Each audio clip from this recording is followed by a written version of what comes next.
ပွဲဖွယ်ရာဆိုရင်အသက်20နှစ်အရွယ်အလှမယ်တူရန်ကုန်မြို့မှဇိမ်ခံအိမ်တော်၌အလောင်းတွေ့ရှိအိမ်မက်များနှင့်အနာဂတ်အစီအစဉ်များပြည့်နှက်နေသည့်အသက်20နှစ်အရွယ်အလှမယ်မကျင်တီရီကိုရန်ကုန်မြို့ရှိခန်းနာထဲဝါသောရတနာနန်းတော်အိမ်တော်၏ရေကူးကန်အတွင်း၌အလောင်းဖြစ်တွေ့ရှိခဲ့ရသည်ကြီးမားသောဖန်မီးအိမ်များနှင့်လှပသောဥယျာဉ်နောက်ွယ်တွင်အချစ်မှဆွဲလန်းမှုသို့ပြောင်းလဲသွားသောအာနာမတစ္ဆာဖောက်မှုသို့အဆုံးသတ်သွားသောမှောင်မိုက်သည့်ဇလန်းတစ်ခုဖုံးကွယ်နေခဲ့သည်ထိုညတွင်ဇိမ်ခံမှုများသည်ဝမ်းနည်းကြေကွဲဖွယ်ရာဇက်ခုံတစ်ခုအဖြစ်ပြောင်းလဲသွားခဲ့ပြီးပေါ်ပေါက်လာသည့်အမှန်တရားကမြည်သည်ကောလာဟာလထက်မဆိုပို၍ထိတ်လန့်စရာကောင်းနေခဲ့သည်2022ခုနှစ်နိုဝင်ဘာလရန်ကုန်မြို့သည်မိုးရာသီအဆုံးသက်ကာလသို့ရောက်ရှိနေသည်မီးခိုးရောင်ကောင်းကင်သည်မြို့ပေါ်တွင်နှိမ်ဆင်းနေပြီးမြင်မရသောဝင်ထုတ်ဝင်ပိုးဖြင့်အရာအလုံးကိုဖိနှိပ်ထားတဲ့ကဲ့သို့ရှိသည်မြို့ကိုဖျက်တမ်းစီးဆင်းနေသောရန်ကုန်မြစ်ရေစီးမှလည်းတန်မာပြီးရေနောက်၍လှိုင်းချက်ခွန်များပြည့်နှက်နေသည်နေ့စဉ်ဘဝ၏တစ်တုံးတရွက်များနှင့်ခြေရာလက်ရာတို့ကိုရေနှင့်အတူတည်ဆောင်သွားသည်ထိုမြစ်ကမ်းနားတွင်ထူးခြားထင်ရှားသောအဆောက်အအုံတစ်လုံးရပ်တည်နေသည်ညအလင်းရောင်ကိုပြန်ဟပ်နေသောတောက်ပသည့်အဖြူရောင်နံရံများရှိသည့်ခေတ်မီနန်းတော်ပုံစံဖြစ်သည်ရန်ကုန်မြို့မှလူများကနင်းကိုရတနာနန်းတော်ဟုခေါ်ဝေါ်ကြသည်အဝေးမှကြည့်လျင်မြင်သည်ကွန်ကရစ်နှင့်မှန်တို့ဖြင့်ဖန်တီးထားသည့်အိမ်မက်တစ်ခုနှင့်ပုံမှန်ထက်ကျော်လွန်သောကြွယ်ဝချမ်းသာမှု၏ပြရုပ်တစ်ခုဖြစ်သည်စကြင်ကြောက်တိုင်များသည်မိုးထီလူနီးပါးမြင့်မား၍ခြံဝန်းအားဥရောပစတိုင်ရုပ်တုများဖြင့်အလှဆင်ထားသည်ကြည်လင်ပြလဲသောရေကူးကန်သည်ဥယျာဉ်၏အလဲဘိုးတွင်တည်ရှိသည်ထိုအသေးစိတ်အချက်လက်အားလုံးသည်စိတ်ကူးရင်ဆန်ပြီးပြည့်စုံသည့်ခံစားချက်ကိုဖြစ်ပေါ်စေတော်လဲဝိညာဉ်မရှိသောအလှတရားကဲ့သို့အေးဆက်ဆက်ရှိလာသည်ထိုညတွင်မိုးဖွဲဖွဲကမရက်မနာရွာသွန်းနေပြီးမှန်ပြင်းပေါက်များ၏မျက်နှာပြင်ပေါ်တွင်တွားသွားနေသည့်ရှုပ်ထွေးစွာထွင်းထုထားသောတန်မဏိတကားကြီးနောက်ွယ်တွင်လေထုကအေးခဲနေတကဲ့သို့ပင်ရေစက်ကြတန်မှတပါအခြားအတန်မရှိတခါတရံမျက်နှံကိုတဲဆောင်လာသောလေတိုက်တန်သာကြားရသည်လုံခြုံရေးဂိတ်တွင်ဦးဖိုးထင်အမည်ရှိတက်ကြီးပိုင်းအမျိုးသားတဦးသည်သူ၏ညဆိုင်တာဝန်ကိုစတင်နေသည်သူသည်ရန်ကုန်ရှိဇိမ်ခံအိမ်တော်များကိုစောင့်ကြပ်ခဲ့သည်မှာနှစ်ပေါင်း20နီးပါးရှိနေပြီဖြစ်တော်လဲရတနာနန်းတော်သည်သူ့ကိုအမြဲတစေထူးဆန်းသည့်ခံစားချက်ကိုပေးခဲ့သည်လူတဦးနေထိုင်ရန်ဤမျှကြီးလွန်းသည်ဟုသူတွေးမိသည်လက်ထဲတွင်ဓမီကိုကင်လျက်ဦးဖိုးထင်သည်ကျယ်ဝန်းသောခြံဝန်းတစ်လျှောက်လန်းနေသည်ဆိုဆွနေသောမြက်များကသူ၏ဖနက်တွင်ကပ်နေပြီးဥယျာဉ်မီးများကမှိန်ဖြော့စွာလင်းနေသည်သို့သောတစုံတရာကသူ၏ခြေလမ်းကိုရပ်တန့်စေခဲ့သည်ငြိမ်သက်နေသောရေကူးကန်မျက်နှာပြင်ပေါ်တွင်ဝါနေသည့်အဖြူရောင်အရိပ်တစ်ခုပေါ်နေသည်ကိုသူမြင်လိုက်ရသည်အစပိုင်းတွင်လေတိုက်၍ကျလာသည့်ပလတ်စတစ်အိတ်သို့မဟုတ်အဝတ်စုပ်တစ်ခုဟုထင်ခဲ့သည်သို့သောပိုမိုနီးကပ်လာသည်နှင့်အမျှသူ၏ခန္ဓာကိုယ်သည်တောင့်တင်းသွားပြီးအသက်ရှာလူရက်သွားလူနီးနီးဖြစ်သွားခဲ့သည်ရေပေါ်တွင်ပေါ်နေသည့်အရာမှာတမဲ့ပစ္စည်းမဟုတ်ပါရင်းမှာရေပေါ်တွင်မှောင်လျက်လဲကျနေသောအမျိုးသမီးငယ်တဦးဖြစ်သည်သူမ၏စပင်နက်ရှည်များကရေမော်များကဲ့သို့ဖန့်ထွက်နေပြီးအားအိမ်မရှိတော့သည့်မျက်နှာကိုဖုံးအုပ်ထားသည်ဦးဖိုးထင်အော်ဟစ်ချင်တော်လဲအတန်ကလဲချောင်းတွင်ပိတ်နေသည်ဖုံးကိုရှာရန်အိတ်ကပ်ထဲလက်နိုင်နေချိန်တွင်သူ့လက်များတုံရီနေသည်သူ၏ဘဝတွင်မတော်တဆမှုများနှင့်သေဆုံးမှုများကိုမြင်ဖူးတော်လဲထိုညကမြင်ကွင်းသည်သူ၏သွေးသားများကိုအေးခဲစေခဲ့သည်ဒါဟာရိုးရိုးဝမ်းနည်းစရာတစ်ခုတည်းမဟုတ်ဘူးဆိုတာသူသိလိုက်သည်မကြာမီပင်ရဲကားအိုးတန်များကည၏တိတ်ဆိတ်မှုကိုဖြိုခွဲလိုက်သည်အပြာရောင်မီးများတက်ဆင်ထားသည့်ရဲကားများသည်ရဲမှူးကြီးကျော်စိုးဦးဆောင်သောရန်ကုန်မြို့မှစုံစမ်းစစ်ဆေးရေးအဖွဲ့ကိုတည်ဆောင်၍အိမ်တော်ခြံဝန်းထဲသို့မောင်းဝင်လာသည့်စုံစမ်းစစ်ဆေးရေးမှုများသည်ခမ်းနားသောဂိတ်တကားကိုဖျက်ကျော်ဝင်ရောက်လာကြသည်သို့သောသူတို့ရင်ဆိုင်ရသည်မှာရာဇဝတ်မှုကျူးလွန်ရာနေရာတစ်ခုမျှသာမကပြီးပြည့်စုံစွာစီစဉ်ထားသည့်ဇက်ခုံတစ်ခုတစ်ဖွဲဖြစ်နေသည်ရေကူးကန်အဆက်တွင်အမျိုးသမီးငယ်၏ခန္ဓာကိုယ်သည်ဈေးကြီးသောရေကူးဝတ်စုံမှမြင်လဲလျောင်းနေသည်ကျိန်ထိုင်ကုန်ဘေးရှိစပွဲငယ်လေးပေါ်တွင်ကော့တေးဖန်ခွက်တစ်ခွက်သည်အကောင်းအတိုင်းရှိနေစေဖြစ်သည်အတွင်းမှရေခဲတုံးများပင်လုံးဝမအေးပျော်သေးဖန်ခွက်၏နှုတ်ခမ်းတွင်တောက်ပသည့်အနီရောင်နှုတ်ခမ်းနေရာကကြန့်ရှိနေသေးသည်ထူးဆန်းစွာပင်အိမ်တော်၏တကားများနှင့်သတင်းပေါက်များအားလုံးသည် အတွင်းမှတောခတ်ထားသည်ရုန်းကန်မှုလက္ခဏာများမရှိပြင်ပလူ၏ခြေရာလက်ရာများမတွေ့ရထိုမျိုးသမီးမှာမတင်တီရီအသက်20နှစ်ကုံတိတ်ခါကြီးမားသည့်မြမကုံရောင်အလှမဲ2021ဆုရှင်တဦးဖြစ်သည်သူမနှင့်အမြဲတွဲနေကြတောက်ပသည့်အလင်းရောင်သည်ယခုအခါရေကန်အောက်ခြေ၌မေးမိန်နေလေပြီထိုညတွင်ရန်ကုန်မြို့သည်ရပ်တန့်သွားသကဲ့သို့ရှိသည်ခြံစည်းရိုးအပြင်ဘက်မှအိမ်နီးနားချင်းများနှင့်အလုသမားများတီးတိုးစကားပြောဆိုနေကြသည်သူတို့သည်လူသားမျက်နှာရှိတရားခံအကြောင်းကိုမပြောကြလွန်ခဲ့သောနှစ်ပေါင်းများစွာကရန်ကုန်မြစ်တွင်ရေနစ်သေဆုံးခဲ့သည်ဟုဆိုကြသည့်အမျိုးသမီးဝိညာဉ်များ၏ကျိန်စာဟောင်းအကြောင်းကိုသာပြောဆိုနေကြသည်ယခုအခါနင်းတို့၏မြေပေါ်တွင်တိဆောက်ထားသည့်ဇိမ်ခံအိမ်တော်မှရေပူဇော်မှုကိုတောင်းဆိုနေသည်ဟုဆိုသည်သို့သောရဲမှုကြီးကျော်စိုး၏အမြင်တွင်တစေဆိုသည်မှာမရှိ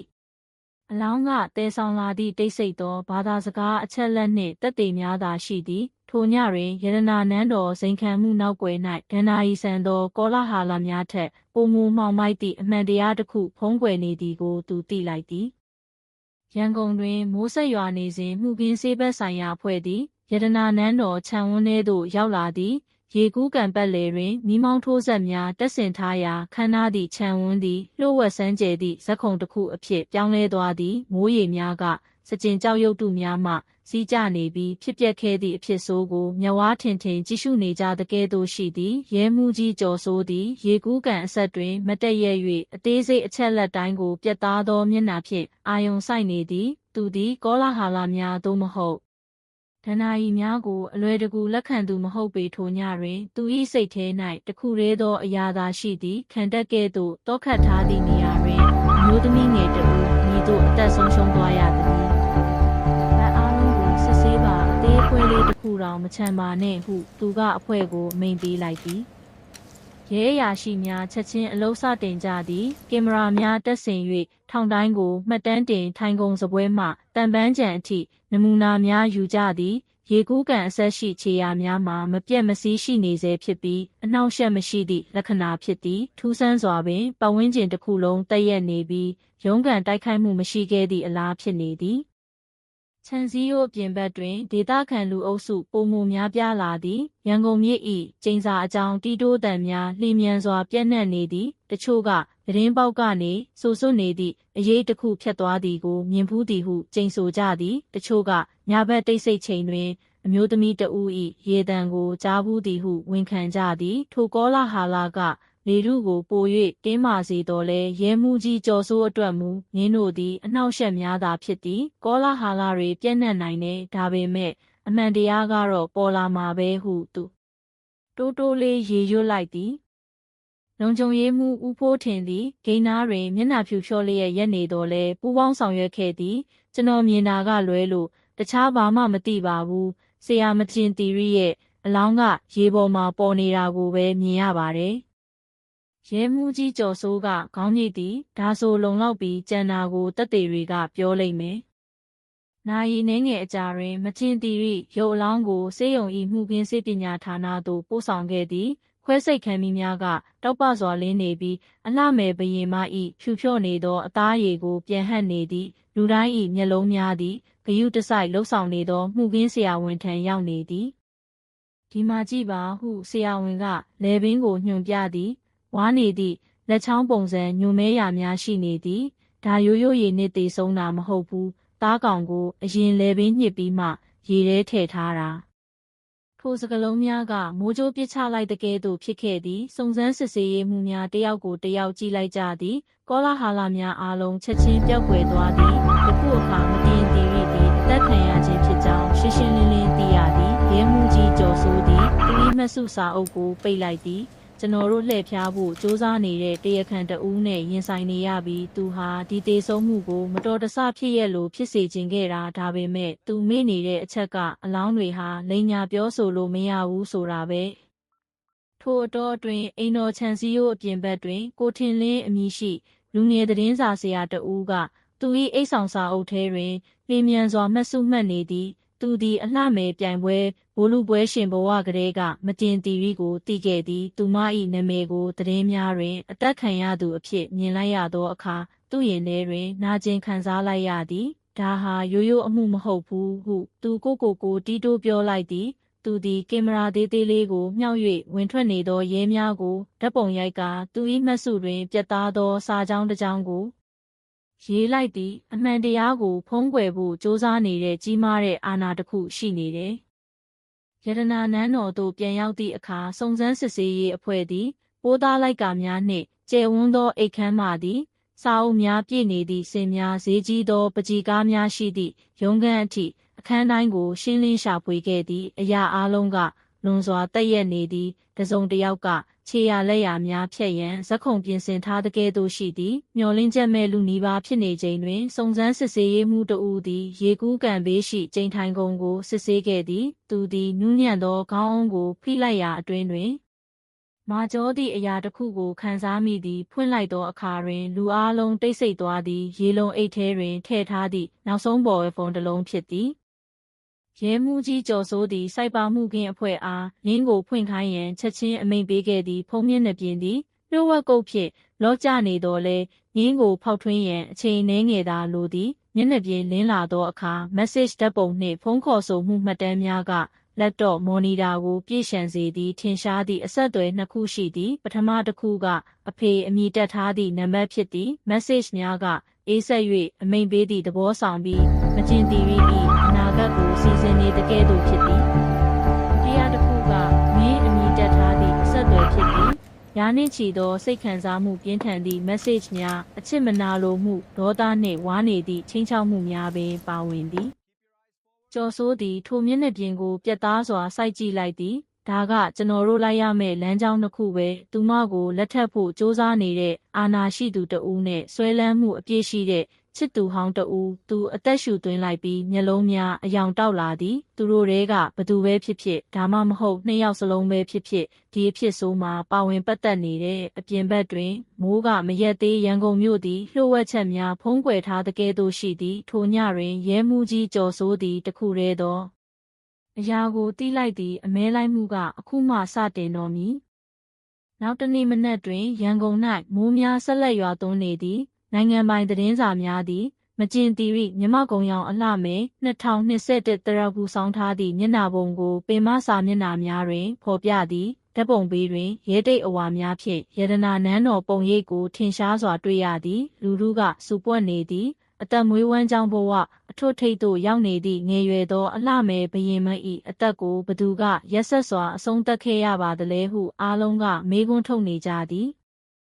ရဲဌာနချုပ်ရှိအစည်းအဝေးခန်းမှသည်အရာရှိများဖြင့်ပြည့်နေသည်ကြီးမားသောတင်ပုံးပေါ်တွင်မကျင်တီရီ၏ဓာတ်ပုံကိုအလဲဗဟို၌ချိတ်ဆွဲထားပြီးပြတ်သားသောမြင်းကြောင်းနှစ်ခုသည်နမည်နှစ်ခုသို့ဦးတည်နေသည်ဦးပိုင်ထူးနှင့်ကိုစီသူတို့၏နာမည်များဖြစ်သည်ရဲမှုကြီးကျော်စိုးသည်သူ၏အဖွဲ့ရှိတွင်ရက်နေသည်သားကောင်ရဲ့ဖုန်းထဲကအဓိကအဆက်အသွယ်နှစ်ခုပါပထမအဖေအမည်တက်ထားတဲ့နံပါတ်ကဦးပိုင်ထူးရဲ့ကုမ္ပဏီပိုင်ရှင်နဲ့ဆက်သွယ်နေတယ်ဒုတိယမင်းအဆက်အသွယ်ရဲ့ message တွေကအချစ်မနာလိုမှုနဲ့ဒေါသတွေပြတဲ့နေတယ်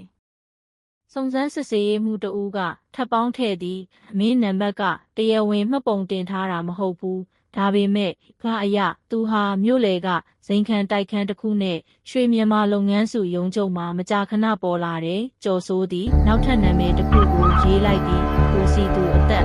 29နှစ်ဦးပိုင်ထူ၏တဦးလေးသောသားခမ်းမထဲတွင်ချက်ချင်းတိတ်ဆိတ်သွားသည်အဖေနှင့်သားနှစ်ဦးစလုံးသည်သားကောင်နှင့်နီးစပ်သူများဖြစ်နေသည်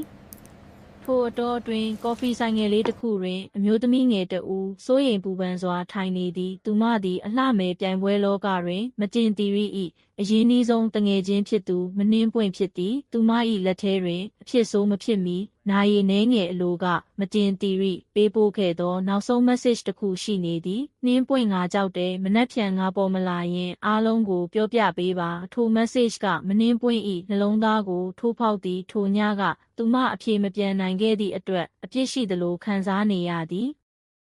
ရုတ်တရက်ကင်မရာတန်ကသူမကိုလန့်သွားစေခဲ့သည်မျက်နှာထားတည်ကြည်သည့်လူငယ်တဦးကသူမရှိတွင်ရက်နေသည်ကိုထင်လင်းစုံစမ်းထောက်လှမ်းရေးသတင်းစာဆရာခမားကနှင်းပွင့်လားမချင်တီရီရဲ့တငယ်ချင်းလားမနှင်းပွင့်ကတတိကြီးစွာကြည့်လိုက်သည်ရှင်ဘသူလဲကျွန်တော်ကသတင်းစာဆရာပါမချင်တီရီမသေးဆုံးခင်ခမားကိုဆက်သွယ်ခဲ့တာကိုကျွန်တော်သိတယ် ကျွန်တော်ကောလာဟာလာတွေကိုမလိုဘူးအမှန်တရားကိုလိုတယ်ခမားတိတ်ဆိတ်နေရင်မကျင်တီရီရဲ့ဇလန်းကငွေနဲ့အာနာနဲ့ဖုံးကွယ်ခံရပြီးပျောက်ကွယ်သွားလိမ့်မယ်မနှင်းပွင့်ကခေါင်းငုံလိုက်သည်သူမ၏အတန်ကတုံရင်နေသည်သူမကိုအတင်းကျပ်လက်ထပ်ခိုင်းမယ်လို့ပြောတယ်ဒါပေမဲ့သူမချစ်တဲ့သူနဲ့မဟုတ်ဘူးတဲ့ထိုစကားများကစုံစမ်းစစ်ဆေးမှု၏ဥတီယာကိုပြောင်းလဲနိုင်သည်ကိုသူမသိသည်ရဲဌာနသို့ပြန်ရောက်သည့်အခါရဲမှုကြီးကျော်စိုး၏အဖွဲ့ကဦးပိုင်ထူးအလီပိုင်ကိုအစီရင်ခံသည်သူသည်ထိုညကစင်ကာပူတွင်စီးပွားရေးအစည်းအဝေးလက်မှတ်နှင့်တက်တေများရှိသည်အလီပိုင်ကခိုင်မာတယ်ဟုစုံစမ်းစစ်ဆေးရေးမှုတဦးကပြောသည်ကျော်စိုးကမငင်းဆိုတော့လဲသူ၏မျက်လုံးများကတန်တရားအပြည့်ဖြင့်ရှိနေတုံးပင်သူအဲ့ဒီနေရာမှာမရှိရင်တောင်ငွေကတခြားသူကိုငှားရမ်းနိုင်တယ်ဆိုတာမမေ့ပါနဲ့ထိုအတော်တွင်ရန်ကုန်မြို့ပတ်ဝန်းကျင်မှခွဲချမ်းစိတ်ဖြာချက်ကနေရလက်ထွက်ပေါ်လာသည်နာရီပေါင်းရာချီသောမှတ်တမ်းများကိုစစ်ဆေးခဲ့ရာည7:00နာရီ3:00မိနစ်တွင်ရတနာနန်းတော်သို့မောင်းနှင်လာသည့်အနက်ရောင်အားကစားကားတစ်စီးကိုတွေ့ရှိခဲ့သည်ထို့နောက်ည1:15မိနစ်တွင်အလင်းစလိုပြန်ထွက်သွားသည်နောက်ဖက်နံပါတ်ပြားကပြတ်သားနေသည်ကိုစီသူနာမည်ဖြစ်သည်မြို့၏အခြားတစ်ဖက်တွင်မနှင်းပွင့်သည်သူ၏အခန်းထဲ၌အတွေးများနေသည်မကျင်တီရီ၏မက်ဆေ့ချ်ကသူ့ရင်ထဲတွင်တင်းကျပ်နေစေသည်မကြာမီရဲများသူ့ထံရောက်လာမည်ကိုသူသိနေသည်သူ၏ဇိမ်ခံတိုက်ခန်းတွင်ကိုစီသူလမ်းလျှောက်နေသည်မကျင်တီရီထံပို့ခဲ့ဘူးသည့်မက်ဆေ့ချ်ရာချီရှိသည့်ဖုန်းမျက်နှာပြင်ကိုသူစိုက်ကြည့်နေသည်ချိုသာသည့်ဂရိများမှသည်စိတ်ခံစားမှုပြင်းထန်သောချင်းချောက်မှုများအထိပါပဲအပြင်ဘက်တွင်မိုးကသတင်းပေါက်ကိုခောက်နေပြီးသူ့ကောင်းထဲတွင်အဖေ၏အတန်ကပဲ့တင်ထက်နေသည်အာနာကအရာအလုံးကိုဝယ်လို့ရတယ်သို့တော်သူ၏ဘဝတွင်ပထမဆုံးအကြိမ်ဖြစ်ကိုစီသူသည်တကယ်ကြောက်ရွံ့မှုကိုခံစားနေရသည်ဝယ်လို့မရသည့်အရာတစ်ခုရှိနေသည်ကိုသူသိသည်အဲ့ဒါကတော့အမှန်တရားဖြစ်သည်မိုးသေးထန်စွာဆက်ရွာနေသောထိုညနေခင်းတွင်ရဲဌာန၏စစ်ဆေးခန်းမကတင်းမာမှုများဖြင့်ပြည့်နှက်နေသည်စပွဲရှည်နောက်တွင်ရဲမှုကြီးကျော်စိုးသည်စာရွက်စာတမ်းများအပြည့်ပါသောဖိုင်တွဲထူကြီးနှင့်မတ်တက်ထိုင်နေသည်သူ၏ရှေ့တွင်အသက်55နှစ်အရွယ်ဦးပိုင်ထူးကတက်ရက်သည့်ဝတ်စုံကိုဝတ်ဆင်ထားသည်သူ၏မျက်လုံးများကငြိမ်သက်ပြီးအေးဆက်နေသည်ဦးပိုင်ထူးဟုကျော်စိုးကအတန်ပြေပြစ်စွာပြောသည်ဘာကြောင့်ခမားကိုခေါ်လိုက်တယ်ဆိုတာသိတယ်မလားသိပါတယ်ဟုဦးပိုင်ထူးကတိုတိုလေးပြန်ဖြေသည်မကျင်တီရီကြောင့်ပါသူဟာကျွန်တော်ရဲ့စိတ်ဆက်ထားသူပါရဲမှုကြီးကျော်စိုးကခမားရဲ့အလီပိုင်ကခိုင်မာတယ်ဒါပေမဲ့ခမားရဲ့ပါဇက်ကနေပဲကျွန်တော်ကြားကျင်တယ်ခမားနဲ့မကျင်တီရီရဲ့ဆက်ဆံရေးကတကယ်တော့ဘလို့မျိုးလဲဦးပိုင်ထူးကအနှဲငယ်ပြုံးလိုက်ပြီးအေးဆေးစွာပြောသည်အောင်မြင်တဲ့အမျိုးသားတဦးကငယ်ရွယ်တဲ့အမျိုးသမီးတဦးကိုလက်ထပ်တာဘာများမှားလို့လဲမကျင်တီရီကသူ့ဘာသာရွေးချယ်ခဲ့တာပါကျွန်တော်ကလုံခြုံမှုအနာဂတ်ကိုပေးခဲ့တယ်ဒါဟာရာဇဝတ်မှုမဟုတ်ပါဘူးကျော်စိုးကသူ့ကိုစိုက်ကြည့်လိုက်သည်တစုံတဦးကမကျင်တီရီကိုတိတ်ဆိတ်သွားစေချင်တာတော့တေချာတယ်မေကွန်းကရိုးရှင်းပါတယ်သူမသေးဆုံးတာကနေဘသူကအကျိုးမြတ်အများဆုံးရမလဲဦးပိုင်ထူးကချက်ချင်းမဖြေပဲဝစ်စုံကိုပြင်ဆင်ပြီးတိုးတိုးလေးပြောလိုက်သည်ခမားကျွန်တော်ကိုဆွဆွဲမယ်ဆိုရင်တက်သေးပြပါစစ်ဆေးခန်းအပြင်ဘက်တွင်သတင်းထောက်များစောင့်ဆိုင်နေကြသည်ထိုလူအုပ်ထဲတွင်ကိုထင်လင်းသည်သူ၏ကင်မရာသေးသေးလေးကိုကင်ပြီးရက်နေသည်ထိုညတွင်သူသည်သူ၏မီဒီယာချန်နယ်၌စုံစမ်းထောက်လှမ်းရေးဗီဒီယိုအတိုလေးကိုတင်လိုက်သည်ရတနာနန်းတော်၏လျှို့ဝှက်ချက်ဟုသူကပြောသည်ရဲတွေဟာရန်ကုန်ရဲ့တထေးကြီးဦးပိုင်ထူးကိုစစ်ဆေးခဲ့ပါပြီအာနာရှိတဲ့ဖခင်လားဒါမှမဟုတ်ဆွဲလန်းမှုပြည့်နေတဲ့သားလားဗီဒီယိုကချက်ချင်းပြန့်နှံ့သွားသည်ထိုညကသူ၏တိုက်ခန်းတွင်မနှင်းပွင့်သည်သတင်းများကိုဖတ်ရှုပြီးဗီဒီယိုကိုလက်တုံတုံဖြင့်ကြည့်ရှုနေသည်ဖုန်းချကာနီးတွင်မတိသောနံပါတ်တစ်ခုမှချက်ချင်းဖုန်းခေါ်လာသည်သူမကခေါ်ဆိုမှုကိုဖျက်လိုက်ပြီးသူတို့ငါသူနဲ့စကားပြောတယ်ဆိုတာသိနေကြပြီဟုတိုးတိုးလေးပြောလိုက်သည်သူမ၏ကြောက်ရွံ့မှုကပို၍လက်တွေ့ဆန်လာသည်ရဲဌာနတွင်စစ်ဆေးမှုဆက်လက်လှုပ်ဆောင်နေသည်ကျော်စိုးသည်ကိုစီသူကား၏ခတီမှတ်တမ်းတပ်ပုံကိုပြလိုက်သည်ခမားရဲ့သားကားကအဲ့ဒီညကရတနာနန်းတော်မှာတွေ့ရတယ်ဒါကိုဘလို့ရှင်းပြမလဲပထမဆုံးအကြိမ်ဖြစ်ဦးပိုင်ထူ၏မျက်နှာကပြောင်းလဲသွားခဲ့သည်သူအသက်ရှူသွင်းလိုက်ပြီးမှပြန်ဖြေသည်ကိုစီသူကမကျင်တီရီနဲ့ခင်မင်ခဲ့တာမှန်တယ်ဒါပေမဲ့ခိုင်မာတဲ့သက်သေမရှိပဲသူ့ကိုမဆွဆွဲပါနဲ့ ကျော်စိုးကဦးပိုင်ထူသားကောင်ကိုရေထဲမထည့်ခင်လေဘေးညှစ်ခဲ့တာပါဒါလူတက်မှုပါသားကောင်နဲ့အနီးဆက်ဆုံးပတ်ဝန်းကျင်ကခမားနဲ့ခမားသားပဲဦးပိုင်ထူကတိတ်ဆိတ်သွားသည်ပြီးတော့သူတိုးတိုးလေးပြောလိုက်သည်ကျွန်တော်ရဲမင်းရဲ့အမှန်တရားကိုသိကျင်နေဒါပေမဲ့တရားဥပဒေမပြောခင်မီဒီယာကသူ့ကိုတရားစီရင်တာကိုကျွန်တော်ခွင့်ပြုမှာမဟုတ်ဘူးညကပို၍နက်လာသည်ကိုစီသူသည်သူ၏စိန်ခံတိုက်ခန်းပဒင်းပေါက်ရှိတွင်မတည့်ရက်နေသည်ဖုံးကတုံခါနေသည်သူ၏နှုတ်ခမ်းများတုံရင်နေပြီးမပြင်းတီရီဘာကြောင့်နားမလဲရတာလဲငါမရှိရင်သူဘာမှမဟုတ်ဘူးဟုရေရွတ်နေသည်ရဲဌာနချုပ်တွင်ကြော်စိုးသည်စစ်ဆေးမှုဖိုင်ကိုပိတ်လိုက်သည်ကျွန်တော်တို့ကိုစီသူကိုအာယုံဆိုင်ဖို့အချိန်တန်ပြီးအားလုံးကသူ့စီညွှန်ပြနေတယ်နောက်တစ်နေ့တွင်မနှင်းပွင့်သည်ကိုထင်လင်းနှင့်မြို့တော်ဥယျာဉ်တစ်ခုတွင်တွေ့ဆုံရန်ရဲရဲတင်းတင်းဆုံးဖြတ်လိုက်သည်သူမသည်မျက်နှာဖုံးတက်ကထူရဲသောဂျာကင်ဝတ်ဆင်ထားသည်ထိုင်ပြီးသည်နှင့်တိုးတိုးလေးလျင်မြန်စွာပြောသည်ကျမဒါကိုဆက်မသိမ်းထားနိုင်တော့ဘူးပြောပြရမယ်ကိုထင်လင်းကသူ၏အိတ်ဆောင်၏ကော်ရာကိုဖွင့်လိုက်သည်ခမားတိတာကိုပြောပါကျွန်တော်အန်ရကင်းအောင်လုပ်ပေးပါမယ်မနှင်းပွင့်ကလေချောင်းရှင်းပြီးစကားဆသည်မကျင်တီရီကကိုစီသူဟာအရန်ဆွဲလန်းလွန်းတယ်လို့ပြောတယ်သူကချစ်ယုံသားမကပိုင်ဆိုင်ခြင်းစိတ်ပါရှိနေတာမရှင်တီရီရဲ့ခြေလန်းတိုင်းကိုစောင့်ကြည့်နေခဲ့တာဥပိုင်ထူးရဲ့လက်ထက်လက်ခံလိုက်တော့ကိုစီသူကအရန်ဒေါသထွက်သွားတယ်သူ့သွေးသားကိုတစ္ဆာဖောက်တယ်လို့ခံစားလိုက်ရတယ်ကိုထင်လင်းကအလေးနဲ့နားထောင်နေသည်မနှင်းပွင့်ဤစကားများသည်သူ၏တန်တရားများအားလုံးကိုခိုင်မာစေမိနောက်ဆုံးအပိုင်းအစဖြစ်သည်နှင်းပွင့်အခုကစပြီးတယောက်တည်းမနေပါနဲ့တော့ကျွန်တော်ရဲကိုဆက်သွယ်ပြီးခမားကိုကာကွယ်ပေးဖို့ပြောပါမယ်မနှင်းပွင့်ကမျက်နှာဖြူဖြောစွာခေါင်းညိတ်သည်နောက်ကျမှကြောက်တယ်ရဲဌာနတွင်ရဲမှုကြီးကျော်စိုးသည်ကိုထင်လင်းအစီရင်ခံစာအသစ်ကိုဖတ်လိုက်သည်သူလက်ချောင်းများကိုစပွဲပေါ်ခောက်လိုက်ပြီးအခုကျွန်တော်တို့မှာအဓိကတက်သေးတဦးရှိနေပြီးကစားပွဲကပိုပြီးရှင်းလင်းလာပြီးနောက်ထပ်တလန်းဆိုရင်ကိုစီသူကိုဖမ်းလို့ရပြီဟုပြောလိုက်သည်ထိုညကရန်ကုန်မြို့ကောင်းကင်ကိုမိုးကြိုးများဖြတ်သွားသည်ရဲဌာနချုပ်ရှိမှုကင်းဌာနသည်ပြည့်နှက်နေသည်ရဲမှုကြီးကျော်စိုးသည်မြို့မြေပုံရှိတွင်ရက်နေသည်ကြာမစောင့်နိုင်တော့ဘူးကိုစီသူကပိုပြီးရင်းရိုင်လာနေပြီးလူထုဖိအားကလည်းတိုးလာနေတဲ့ဖန်စီရေးစစ်စင်ရေးကိုပြင်ဆင်ကြမယ်ဒါပေမဲ့သူညင်းဆိုလို့မရတဲ့တပ်တွေကိုရမှသာဖမ်းမယ်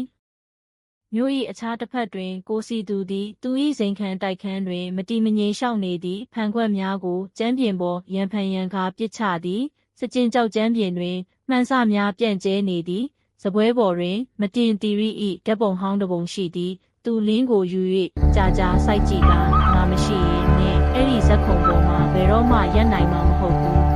အကွဲသောအတန်ဖြင့်တီးတိုးပြောသည်ည10နာရီတွင်သူသည်အနက်ရောင်အားကစားကားဖြင့်ထွက်ခွာသွားသည်ရဲ၏အရေးအဖွဲကနောက်မှဝေးကနေလိုက်ခဲ့သည်ကားသည်စိတ်ကန်းအနည်းရှိဂိုဒေါင်ဟောင်းတစ်ခုတွင်ရပ်တန့်ခဲ့သည်ရဲ၏လျှို့ဝှက်ကင်မရာကသူအလျင်မြန်ဝင်သွားသည်ကိုဖမ်းယူရိုက်ကူးသည်မိနစ်အနည်းငယ်ကြာပြီးနောက်သူသည်အနက်ရောင်အိတ်ကြီးတစ်လုံးကိုကင်ကာပြန်ထွက်လာသည်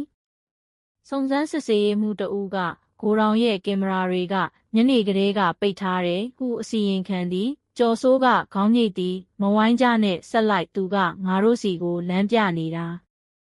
ထိုအတော်အတွင်းမနှင်းပွင့်သည်ရဲဌာနသို့ခေါ်ယူခြင်းခံရပြီးစာဖြင့်ရေးသားထားသည့်ထွက်ဆိုချက်ကိုပေးသည်သူမသည်မျက်နှာဖြူဖြော၍ထိုင်နေသည်စိတ်အေးအေးထားနှင်းပွင့်မင်းရဲ့တက်တေထွက်ဆိုချက်ကအများကြီးအထောက်အကူပြုနိုင်တယ်ဒီနောက်မှာမင်းငါတို့ရဲ့ကာကွယ်မှုအောက်မှာရှိနေမယ်ဟုအမျိုးသမီးစုံစမ်းစစ်ဆေးမှုတဦးကနှစ်သိမ့်သည်မနှင်းပွင့်ကတိုးတိုးလေးပြောသည်သူတို့ကျမစကားပြောခဲ့တာကိုသိသွားမှကြောက်တယ်အဲ့ဒီအရေးကကျမအိမ်ကိုပြန်လာမှကြောက်တယ်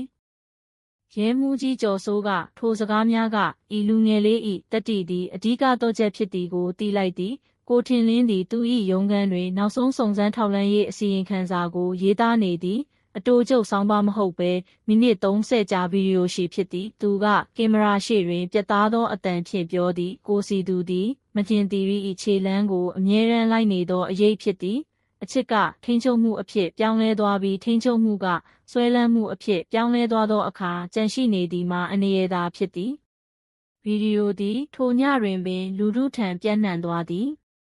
ရွှေမြန်မာလုပ်ငန်းစုရုံးချုပ်ရှိတွင်လူအစုအဝေးကမကျင်တီရီကိုအမှတ်ရရန်ဖျောင်းနိုင်များထွန်းညှိနေကြသည် အများပြည်သူဖိအားကပိုမိုပြင်းထန်လာပြီးဥပိုင်ထူးမိသားစု၏ကာကွယ်မှုနေရန်များစတင်ပြိုကွဲလာတကယ်သို့ရှိသည်ကိုစီသူသည်ဗီဒီယိုကိုကြည့်ရင်မျက်နှာနီးရဲ၍ဒေါသထွက်နေသည်သူ၏ဖခင်ဥပိုင်ထူးသည်သူ၏ရုံးခန်းတွင်သားဖြစ်သူထံမှဖုံးခေါ်ဆိုမှုကိုလက်ခံရရှိသည်ကိုစီသူ၏အတန်ကရှုပ်ထွေး၍မျောလင်းချက်မဲ့နေသည်အဖေသူတို့အားလုံးကျွန်တော်ကိုတိုက်ခိုက်နေတယ်အဖေလည်းသူတို့နဲ့ပူးပေါင်းသိတာလားဥပိုင်ထူးကမျက်လုံးပိတ်၍အသက်ရှူသွင်းလိုက်သည်စီသူကိုထိန်းချုပ်ပါအမားတစ်ခုကငါတို့အားလုံးကိုမြုပ်နှံပစ်နိုင်တယ်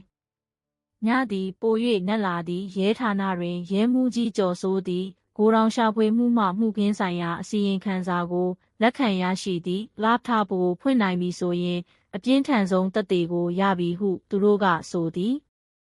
နောက်တစ်နေ့နံနက်တွင်ရဲဌာန၏မှုခင်းခန်းမသည်တင်းမာမှုများဖြင့်ပြည့်နေသည်နိုင်ပေါင်းများစွာစ조사ပြီးနောက်နည်းပညာအဖွဲ့သည်ဂိုဒေါင်မှတွေ့ရှိရသည့်လပ်တာပ်လျှို့ဝှက်ကုတ်ကိုဖောက်ထွင်းနိုင်ခဲ့သည်ဖိုင်တွဲတစ်ခုပြီးတစ်ခုပွင့်လာသည်တန်တရားဖြစ်ပွဲရန်ပုံငွေလွှဲပြောင်းမှုများနှင့်ငွေကြေးမှတ်တမ်းများရှိသည့်ထိုငွေများသည်မတင်သီရိ၏ပြည်ပခရီးစရိတ်ဒီဇိုင်နာဝတ်စုံဝယ်ယူမှုနှင့်ဇိမ်ခံတိုက်ခန်းငှားရမ်းခအတွက်အသုံးပြုခဲ့ခြင်းဖြစ်သည်ယင်းသည်ကိုစီသူ၏မတင်သီရိ၏ဘဝအပေါ်ထိန်းချုပ်မှုမီးမျှကြဤမှာကြောင့်တက်သေးပြနေသည်သို့သောအထူးခြားဆုံးတွေ့ရှိချက်မှာဒိုင်ယာရီအမည်ဖြင့်ဖိုင်တွဲဖြစ်သည်ယင်းတွင်စိတ်ခံစားမှုပြင်းထန်၍တိုတောင်းသည့်မှတ်စုရာပေါင်းများစွာပါဝင်သည်သူမငါ့ကိုစွန့်ခွာလို့မရဘူးသူမကငါအဖေကိုရွေးမယ်ဆိုရင်အားလုံးပြီးဆုံးရမယ်သူမတခြားသူပိုင်ဆိုင်ရမယ်အစားသေးတာကပိုကောင်းတယ်ဟုသောစာများဖြစ်သည်ကျော်စိုးသည်ထိုမျက်နှာပြင်ကိုကြာမြင့်စွာကြည့်နေသည်ဒါဟာရိုးရိုးဆွဲလန်းမှုမဟုတ်ဘူးစိတ်ပိုင်းဆိုင်ရာပျက်စီးပြီးအနေရရှိတဲ့အခြေအနေရဲ့တက်သေးပဲဤပညာအဖွဲ့၏အစီရင်ခံစာပေါက်ကြားသွားသည့်ရန်ကုန်မြို့တဝန်းတွင်လူအများပြားသည့်ရွှေမြန်မာလုပ်ငန်းစုရုံးချုပ်ရှိတွင်ဖျောင်းတိုင်ထောင်ကမတင်သီရိအတွက်တရားမျှတမှုပိုစတာများကိုကင်ဆောင်ကြသည်မနှင်းပွင့်သည်လုံခြုံသောအိမ်တွင်သူ့ကိုယ်သူနှစ်သိမ့်ရန်စ조사နေသည်ကိုထင်လင်းသည်သူ၏နောက်ဆုံးစုံစမ်းထောက်လှမ်းရေးအစီရင်ခံစာကိုပြင်ဆင်နေသည်ဒီအမှုဟာအချစ်ကဆွဲလန်းမှုအဖြစ်ပြောင်းလဲသွားတဲ့အကြောင်းမဟုတ်ဘူးဒီအမှုဟာနောက်ဆုံးမှာအမှန်တရားကသူ့လမ်းကြောင်းကိုရှာတွေ့လိမ့်မယ်ဆိုတာပြသတဲ့မှန်တစ်ချက်ပဲဟုသူရေးသားသည်မူလပိုင်းတွင်ရဲဌာနချုပ်၌ဖန်ဝရန်ကိုတရားဝင်လက်မှတ်ရေးထိုးခဲ့သည်ရဲမှုကြီးကျော်စိုးကဖန်စီရေးအဖွဲ့ကိုပြင်ဆင်ပါဒီညမှာကျွန်တော်တို့လှုပ်ရှားမယ်ဟုပြောသည်ညဘက်တွင်မိုးဖွဲဖွဲကရန်ကုန်မြို့ကိုဖုံးလွှမ်းနေသည့်ရဲဌာနချုပ်တွင်အထူးအဖွဲ့သည်အသင့်ပြင်ဆင်ထားသည့်ကားရန်များသည်တိတ်ဆိတ်စွာရွေရှားသွားသည်ကိုစီသူဇိမ်ခံတိုက်ခန်းသို့ရောက်သောအခါတကားကိုရိုက်ချိုး၍ဝင်ရောက်ကြသည်ကိုစီသူသည်လေသာဆောင်တွင်ရက်နေသည်သူ၏အဖေဥပိုင်ထူးသည်သူ့လက်မောင်းကိုဆွဲထုတ်ရန်စ조사နေသည်စီသူမင်းလုပ်ခဲ့တာတွေကိုရင်ဆိုင်ရမယ်ဟုဥပိုင်ထူးကတုံရင်စွာပြောသည်တကားပွင့်သွားသောအခါရဲများကတနက်များချိန်ရွယ်လျက်ဝင်လာသည်ကိုစီသူမကျင်တီတက်မှုတန်တရားနှင့်ခမားကိုဖမ်းဆီးလိုက်ပါပြီကိုစီသူသည်ခန္ဓာကိုယ်ရိမ့်ရိုင်သွားသည်သူသည်ဒူးထောက်လဲကြပြီးကျွန်တော်ဘယ်တော့မှဒီလိုမဖြစ်ချင်ခဲ့ဘူးဟုအကွဲသောအတန်ဖြင့်ငိုကြွေးသည်ရဲများသည်သူ့ကိုလှင်မြန်စွာလက်ထိတ်ခတ်လိုက်ကြသည်နောက်ဆုံးတော့ရွှေမြန်မာလုပ်ငန်းစုခြံစည်းရိုးပြိုကျသွားပြီးအမှန်တရားကလမ်းစာပေါ်လာသည်ရုံးတင်စစ်ဆေးခြင်းနှင့်အဆုံးသတ်စစ်ဆေးခန်းတွင်ကိုစီသူသည်လက်ထိတ်ခတ်လျက်ထိုင်နေသည်ရဲမှုကြီးကျော်စိုးကသူ့ရှေ့တွင်ထူရဲသောဖိုင်တွဲကိုချထားသည်ဒါဟာမင်းရဲ့ဒိုင်ယာရီတဲကစာတွေပဲဆွဲလန်းမှုဒေါသနှင့်ရည်ရွယ်ချက်ကိုပြနေတဲ့တရားရုံးမှာမင်းကိုခြေဖြတ်ဖို့လုံလောက်တယ်ကိုစီသူ၏အတန်ကတိုးတိုးလေးထွက်လာသည်ကျွန်တော်ကသူ့ဘဝကိုတိဆောက်ပေးခဲ့တာအရာအလုံးကိုပေးခဲ့တာဒါပေမဲ့အားလုံးကကျွန်တော်ကိုဘီလူးလိုမြင်ကြတယ်အချစ်ကလူကိုအကျဉ်းသားမဖြစ်စေဘူးအချစ်ကပတ်စံနောက်ွယ်မှာပုံမနေဘူးအဲ့ဒါအချစ်မဟုတ်ဘူးစီသူအဲ့ဒါဆွဲလန်းမှုပဲဟုကျော်စိုးကပြတ်သားစွာမှတ်တမ်းတင်သည်ရုံးတင်စစ်ဆေးမှုတွင်မနှင်းပွင့်သည်တက်သေးထွက်ဆိုရန်ရဲရဲတင်းတင်းထွက်လာသည်သူမ၏တက်သေးထွက်ဆိုချက်သည်ကိုစီသူ၏ဆွဲလန်းမှုကိုအတည်ပြုပေးခဲ့သည်ထို့နောက်တရားသူကြီးကဥပိုင်ထူးကိုခေါ်လိုက်သည်အဖေနှင့်သာရင်ဆိုင်ရသည့်မြင်ကွင်းသည်လူတိုင်းကိုစိတ်လှုပ်ရှားစေသည်ဥပိုင်ထူးသည်တုံရင်သောလက်ဖြင့်တစ္ဆာဆိုခဲ့သည်ကျွန်တော်သိတယ်သူတို့အရန်နီးစပ်ခဲ့တယ်ကျွန်တော်သားမှာဆွဲလန်းမှုလက္ခဏာတွေရှိနေတာကိုမြင်ခဲ့ရပေမဲ့ကျွန်တော်မျက်ွယ် ပြုခဲ့တယ်ကျွန်တော်မှားခဲ့ပါတယ်ကိုစီသူကအဖေကိုလှည့်ကြည့်ပြီးအဖေသူတို့ကိုပြောပါဦးကျွန်တော်အပြစ်မရှိဘူးကျွန်တော်သူ့ကိုချစ်တာပဲဦးပိုင်ထူးမျက်လုံးပိတ်၍မျက်ရည်ကျလာသည်ဒါအဖေမင်းရဲ့အမားတွေကိုအကြိမ်ပေါင်းများစွာဖုံးကွယ်ပေးခဲ့တယ်ဒါပေမဲ့ဒီတစ်ခါတော့မရတော့ဘူးအဲ့ဒါအချစ်မဟုတ်ဘူးမင်းကိုမျက်စိကွယ်စေခဲ့တဲ့ဆွဲလန်းမှုပဲနောက်ဆုံးတရားစီရင်သည့်နေ့တွင်ကိုစီသူသည်နောက်ဆုံးခုခံခြေပချက်အတွက်မတက်ရက်သည်ကျွန်တော်သူ့ကိုတတ်ဖို့ရည်ရွယ်ချက်မရှိခဲ့ဘူးကျွန်တော်သူ့ကိုဆုံးရှုံးရမှာကြောက်ခဲ့ရုံသာကျွန်တော်လုပ်ခဲ့တာတွေကသူမကိုကျွန်တော်ဘေးမှာထားဖို့ပဲဒါပေမဲ့အားလုံးကကျွန်တော်ကိုဘီလူးလို့ပြောကြတယ်ကျွန်တော်သူ့အတွက်အကျဉ်းထောင်ဖြစ်ခဲ့တယ်ဆိုတာမှန်နိုင်ပါတယ်ဒါပေမဲ့ကျွန်တော်ရဲ့ကိုယ်ပိုင်နည်းနဲ့ကျွန်တော်ချစ်ခဲ့တာပါတရားသူကြီးကအချက်လက်များတက်သေးခံချက်များနှင့်ဝန်ခံချက်အားလုံးကိုထည့်သွင်းစဉ်းစားပြီးနောက်စီရင်ချက်ချလိုက်သည်တရားရုံးသည်တရားခံကိုစီသူကိုစီစဉ်ထားသောလူတက်မှုအတွက်အပြစ်ရှိကြောင်းဆုံးဖြတ်သည်ဤစီရင်ချက်ဖြင့်တရားခံကိုတသက်တကျွန်းထောင်ဒဏ်ချမှတ်လိုက်သည်ကိုစီသူသည်သူ၏ထိုင်ကုန်ပေါ်သို့ပြိုလဲကျသွားသည်သူ၏မျက်နှာပျက်စီးသွားသည်တင်တီရီငါကိုခွင့်လွတ်ပါဟုတိုးတိုးလေးရေရွတ်သည်ကိုထင်လင်းသည်သူ၏လက်တုံတုံဖြင့်အားလုံးကိုမှတ်တမ်းတင်သည်သူ၏နောက်ဆုံးအစီရင်ခံစာကိုသူပိတ်လိုက်သည်ဒီအမှုဟာအချစ်ကဆွဲလန်းမှုအဖြစ်ပြောင်းလဲသွားတဲ့အကြောင်းသက်မဟုတ်ဘူးဒါဟာအမှန်တရားကနောက်ဆုံးမှာသူ့လမ်းကြောင်းကိုရှာတွေ့လိမ့်မယ်ဆိုတာကိုပြသတဲ့မှန်တစ်ချက်ဖြစ်ပြီးနောက်ကျရင်တောင်တရားမျှတမှုကိုအကောင့်ထဲပေါ်ရမယ်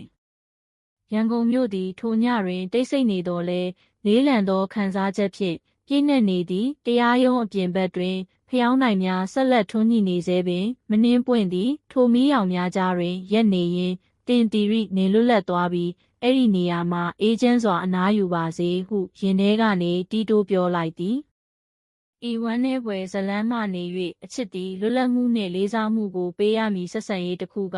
တစုံတစ်ခုကိုချီနှောင်ထားသလိုခံစားရစေပြီးမြင်သည်အချစ်မဟုတ်ပဲအချုပ်နှောင်ဖြစ်သည်အာနာနှင့်ငွေကြေးသည်အမှန်တရားကိုဖုံးကွယ်နိုင်မည်မဟုတ်ပါနောက်ကျရင်တောင်မှတရားမျှတမှုကသူ့လမ်းကိုရှာတွေ့လိမ့်မည်